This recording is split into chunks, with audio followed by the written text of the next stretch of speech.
جنت سجا کے دشت کی مٹی پہ باخدا، دیکھو لگائے عرش کے میلے حسین نے۔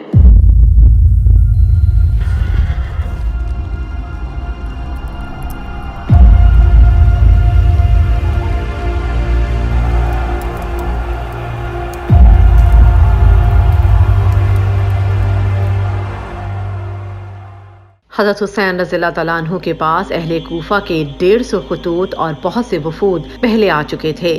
جب مسلم بن عقیل نے آپ رضی اللہ تعالیٰ عنہ کو 18,000 مسلمانوں کی بیعت کی خبر سنائی تو حضرت حسین رضی اللہ تعالیٰ عنہ نے کوفہ جانے کا عزم کیا۔ عبداللہ بن زبیر رضی اللہ تعالیٰ عنہ کے علاوہ تمام لوگوں نے آپ رضی اللہ تعالیٰ عنہ کو کوفہ نہ جانے کا مشورہ دیا۔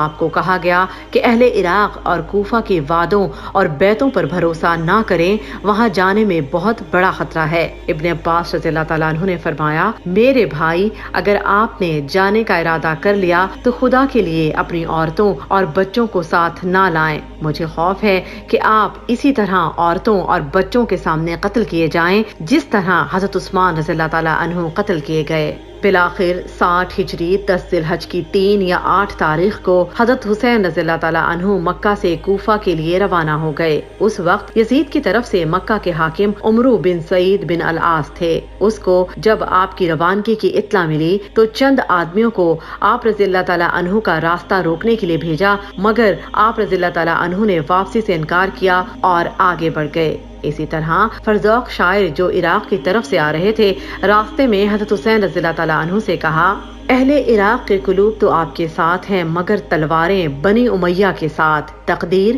آسمان سے نازل ہوتی ہے اور اللہ جو چاہتا ہے کرتا ہے۔ یہ سن کر حضرت حسین رضی اللہ تعالیٰ عنہ نے کہا، تم سچ کہتے ہو، اور فرمایا، اور ہمارا رب ہر روز نئی شان میں ہے۔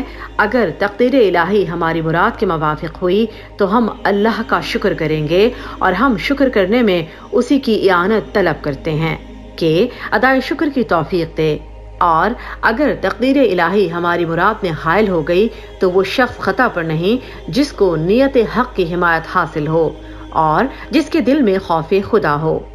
عبداللہ ابن جعفر رضی اللہ تعالیٰ عنہ نے خط کے ذریعے حضرت حسین رضی اللہ تعالیٰ عنہ کو کوفہ جانے سے منع کیا اور کہا، میں خدا کے لیے آپ رضی اللہ تعالیٰ عنہ سے سوال کرتا ہوں کہ آپ میرا خط پڑھتے ہی مکہ کی طرف لوٹ آئیں۔ میں محض خیر خواہانہ عرض کر رہا ہوں، مجھے آپ کی ہلاکت کا خطرہ ہے اور خوف ہے کہ آپ رضی اللہ تعالیٰ عنہ کے سب اہل بیت اور اصحاب کو ختم کر دیا جائے گا۔ اگر خدا نخواستہ آپ آج ہلاک ہو گئے تو زمین کا نور بجھ جائے گا، کیونکہ آپ مسلمانوں کے پیشوا اور آخری امید ہیں۔ آپ چلنے میں جلدی نہ کریں، اس خط کے پیچھے میں خود آ رہا ہوں، میرا انتظار فرمائیں۔ اس وقت حضرت حسین رضی اللہ تعالیٰ عنہ نے ان کے سامنے اس عزم کی وجہ بیان کی کہ میں نے رسول اللہ صلی اللہ علیہ وآلہ وسلم کو خواب میں دیکھا ہے، اور مجھے جو حکم دیا گیا میں اس حکم کی بجا آوری کے لیے جا رہا ہوں، خواہ مجھ پر کچھ بھی گزر جائے۔ انہوں نے پوچھا، وہ خواب کیا ہے؟ فرمایا، آج تک میں نے وہ خواب کسی سے بیان نہ کیا اور نہ کروں گا یہاں تک کہ میں اپنے پروردگار سے جا ملوں۔ دوسری جانب ابن زیاد جو کہ مکہ کا حاکم تھا، جب اس کو حضرت حسین رضی اللہ تعالیٰ عنہ کے آنے کی خبر ملی تو اس نے اپنی پولیس کے آفیسر حسین بن نمیر کو قادسیہ بھیجا کہ مقابلے کی تیاری کریں۔ قادسیہ میں قیس جو حضرت حسین رضی اللہ تعالیٰ عنہ کی خطوط لے کر آ رہے تھے، ان کو ابن زیاد نے حکم دیا کہ قصر عمارت پر چڑھ کر معاذ اللہ حضرت حسین رضی اللہ تعالیٰ عنہ پر لعن طعن کریں۔ قیس چھت پر چڑھ گئے اور با آواز بلند کہا، اے اہل کوفہ، حسین ابن علی رسول اللہ صلی اللہ علیہ وآلہ وسلم کی صاحبزادی، حضرت فاطمہ کے صاحبزادے، اور اس وقت خلق اللہ میں سب سے بہتر ہیں۔ میں تمہاری طرف ان کا بھیجا ہوا قاصد ہوں، وہ مقام قاصد تک پہنچ چکے، تم ان کا استقبال کرو۔ قیس کے یہ الفاظ سن کر ابن زیاد کے حکم پر ظالموں نے انہیں قصر کی بلندی سے نیچے پھینک دیا اور قیس نیچے گر کر ٹکڑے ٹکڑے ہو گئے۔ حضرت حسین رضی اللہ تعالیٰ عنہ کوفہ کی طرف بڑھ رہے تھے کہ راستے میں عبداللہ ابن متی سے ملاقات ہو گئی۔ انہوں نے عرض کیا، اے ابن رسول صلی اللہ علیہ وآلہ وسلم، میں آپ کو اللہ کا اور عزت اسلام کا واسطہ دیتا ہوں، آپ اس ارادے سے رک جائیں۔ آپ کو اللہ کی قسم دیتا ہوں، حرمت قریش اور حرمت عرب کا واسطہ دیتا ہوں، اگر آپ بنی امیہ سے ان کے اقتدار کو لینا چاہیں گے تو وہ آپ کو قتل کر دیں گے، اور اگر خدا نخواستہ انہوں نے آپ کو قتل کر ڈالا تو پھر دنیا میں کوئی ایسا نہ رہے گا جس سے ان کو کوئی خوف ہو۔